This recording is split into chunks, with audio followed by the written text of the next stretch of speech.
Hi friends, this video shows how to stop auto update of system apps. Please don't forget to subscribe this channel. Please like and share the video.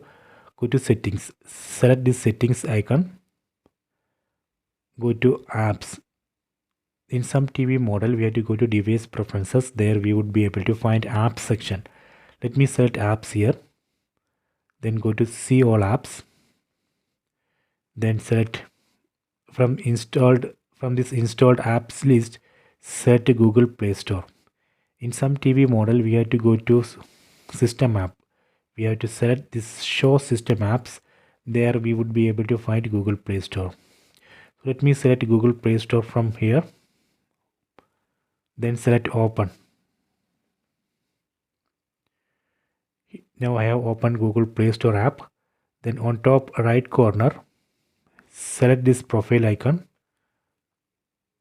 then go to settings, then select auto update apps. Select it.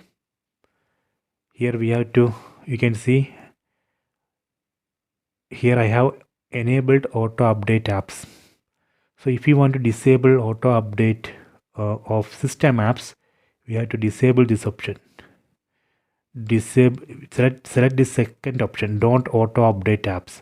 So that way we can turn off or disable auto update of system apps. System apps like Google Play Store, Google Play services.